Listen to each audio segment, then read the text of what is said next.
No giro de hoje a gente vai falar sobre uma decisão recente do governo de liberar a pesca esportiva e amadora em unidades de conservação ambiental. Com a decisão, qualquer pessoa por lazer ou turismo pode capturar animais ou vegetais em lugares como o Pantanal e até a Amazônia. Dá uma olhada nessa história. Termos direito. O primeiro começa com o professor Ademir de grandes proporções. Uma portaria do Instituto Chico Mendes, órgão vinculado ao Ministério do Meio Ambiente, autorizou a pesca esportiva e amadora em unidades de conservação ambiental. Atualmente, o Instituto é responsável por 334 delas em todo o país. A decisão permite que qualquer pessoa, por lazer ou turismo, capture animais ou vegetais da água em lugares como a Amazônia, o Pantanal e até Fernando de Noronha. Uma nota publicada no site do Instituto ainda descreve que a decisão poderá incluir as unidades de proteção integral, desde que ocorra em territórios de população tradicional. Só para contextualizar, essas áreas são muito sensíveis do ponto de vista da proteção ambiental. Não podem ser habitadas pelo homem, só podem ser visitadas com objetivos educacionais e os seus recursos explorados com fins científicos. A gente conversou com o biólogo Eduardo Carrano, professor do curso de Ciências Biológicas e coordenador do Laboratório de Ecologia e Conservação da PUC do Paraná. Veja só o que ele falou. Então, é uma portaria polêmica, né? Porque essas áreas, na verdade, elas já são, muitas delas, destinadas à conservação da natureza, né? Proteger belezas cênicas e também ao lazer. E a pesca esportiva, ela vem crescendo não só no Brasil e no mundo. Então, na minha opinião, uma das questões que devem ser pensadas e levantadas, né, que é uma pergunta que eu faria, é como o ICMBio vai fazer o acompanhamento ou a fiscalização dessas atividades dentro dessas unidades de conservação. Porque se ele não tiver, digamos assim, como viabilizar essa questão, né, provavelmente problemas serão acarretados nessas áreas, tendo em vista que foi feita uma portaria, mas essa portaria acaba não sendo acompanhada ou não acaba sendo regulamentada da maneira correta, gerando assim impactos, né, que vão se somar a outros impactos humanos que essas áreas já têm. A decisão do Instituto Chico Mendes estabelece que cada unidade de conservação seja responsável pelo controle e pela comunicação sobre as áreas onde a pesca poderá ou não acontecer.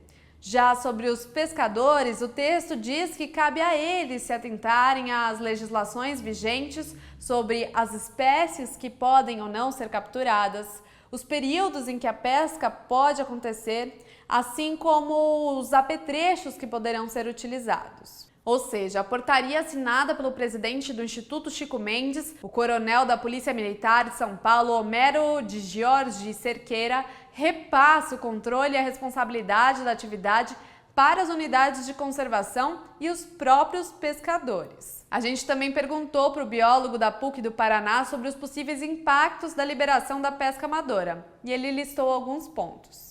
Então, os impactos podem ser positivos e negativos. Então, iniciando pelos impactos negativos, o próprio aumento, né, da presença de pescadores, no caso, a presença dessas pessoas nessas unidades de conservação já serão um impacto que vai precisar ser medido, né? Porque sempre que existe a presença do homem, e essa presença sendo cada vez mais maciça, né, e mais contundente, ela gera impactos ao ambiente e, consequentemente, a flora e a fauna que estão ali representados. No caso, muitas dessas unidades de conservação espalhadas no Brasil, distribuídas no Brasil, né, elas têm espécies endêmicas e espécies ameaçadas de extinção. Então, esse seria um ponto negativo, ao meu ver. O outro seria definir, né, e deixar isso definido, e claro que isso seria muito específico de cada um desses locais, né, de cada uma dessas unidades de conservação, é quais espécies seriam pescadas, né, a quantidade desses exemplares que vão ser pescados, né, para se ter também uma ideia, né, e principalmente relacionadas à época da pesca, né, ao período em que essas espécies vão ser pescadas. E positivos, eu penso rapidamente em um que seria a inserção, né, daquela população tradicional, né? No caso da Mata Atlântica poderiam ser os caiçaras, no caso da Amazônia poderiam ser os ribeirinhos, por exemplo, e essas populações tradicionais serem inseridas, né, gerando um subsídio de renda e aí também, consequentemente, gerando uma melhoria na qualidade de vida local dessas pessoas, já que elas participariam ativamente desse processo. Além de que, se elas forem capacitadas, né, através de cursos, oficinas, etc., elas podem ser também um agente fiscalizador do ICMBio durante as pescarias que vão estar acontecendo nessas áreas. E vale lembrar que em 2012, o então deputado federal Jair Bolsonaro foi flagrado por fiscais do IBAMA pescando em uma unidade de proteção integral, a Estação Ecológica de Tamoios, em Angra dos Reis, no Rio de Janeiro. À época, ele foi multado em R$10 mil, mas a decisão foi anulada logo após os resultados das eleições, em que ele se lançou como presidente da República. Bolsonaro nunca escondeu seu descontentamento com esse tipo de fiscalização e chegou a dizer, mais de uma vez, inclusive durante a sua campanha eleitoral, que iria acabar com as multas ambientais do IBAMA. Algo que de fato ele cumpriu quando lançou o decreto 9.760 e criou o Núcleo de Conciliação Ambiental, um instrumento que busca soluções alternativas para questões ambientais que envolvam infrações, processos e sanções administrativas.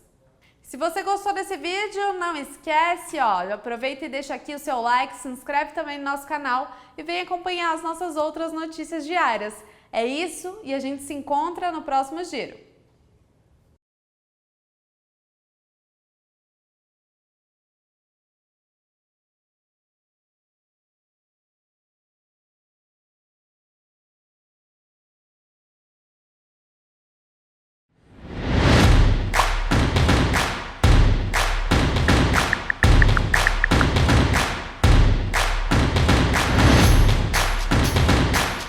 Isso é poder.